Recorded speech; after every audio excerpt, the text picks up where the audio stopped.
Ang pay pa ng 680 po. Sir,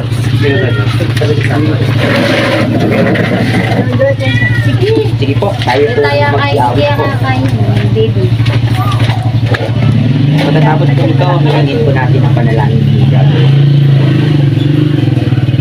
680. Be the glory, great things He has done.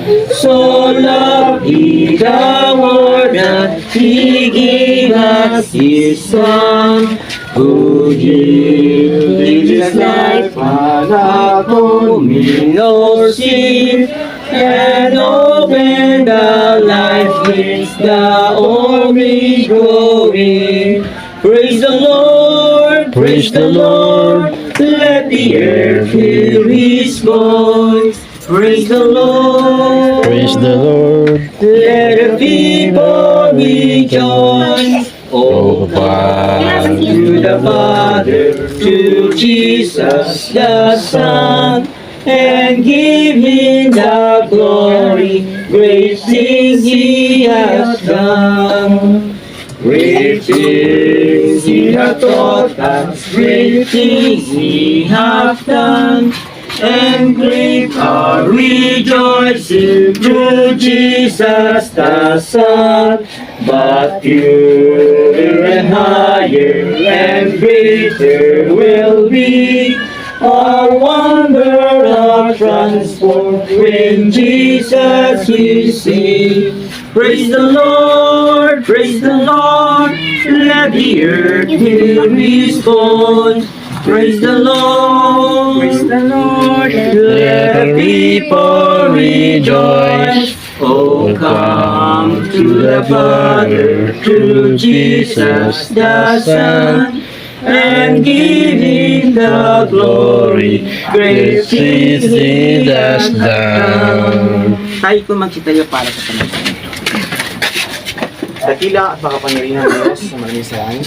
O Diyos, muli po kami po salamat sa araw na ito.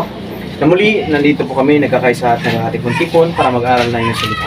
Dalangin po namin, Ama, sa mga oras na ito na buksan niyo po ang aming puso at isipan para po nawa ang mga salita ang aming marinig, ito na manatili sa amin at magamit po namin sa aming pang-araw-araw na pamumuhay.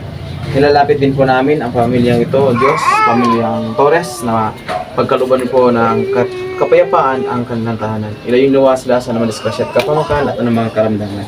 Then di po mga nilalapit po namin ang aming mga kapatid na papunta pa lamang sa dakong ito.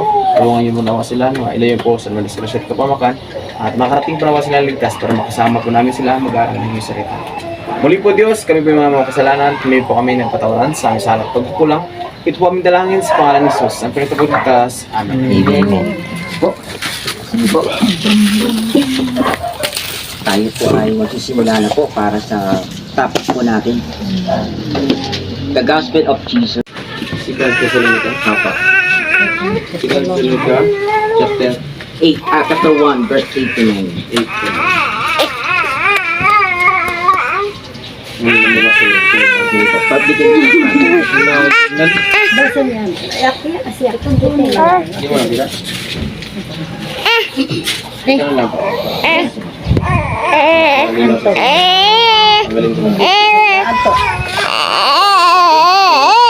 8 to 9. Chapter 1, verse 8. Ayan po. Mula sa Pakibasa po. darating. Darating.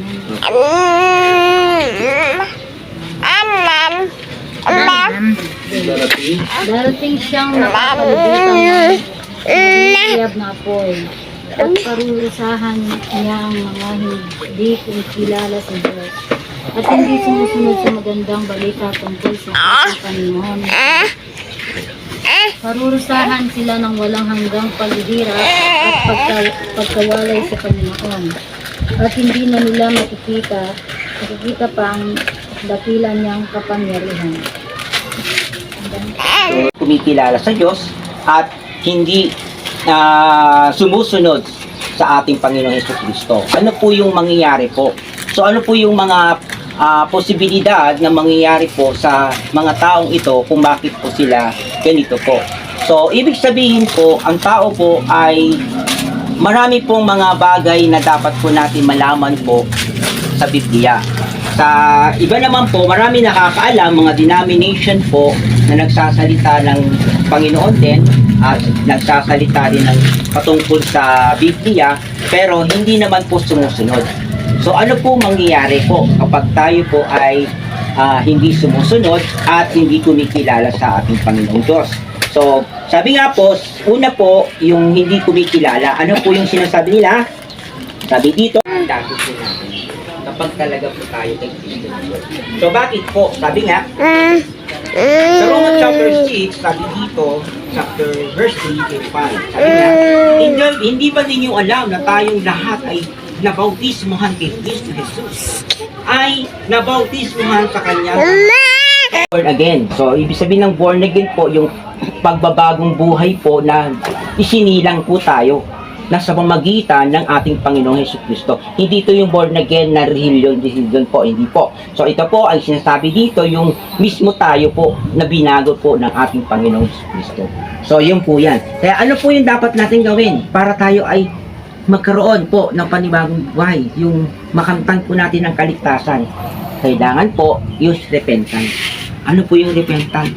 Yung paman ninyo, naparito si Kristo upang pawiin ang ating mga kasalanan at siya ay upang pawiin ang ating mga kasalanan at siya ay walang kasalanan. So ibig sabihin po, kaya po dito bumaba ang ating Panginoon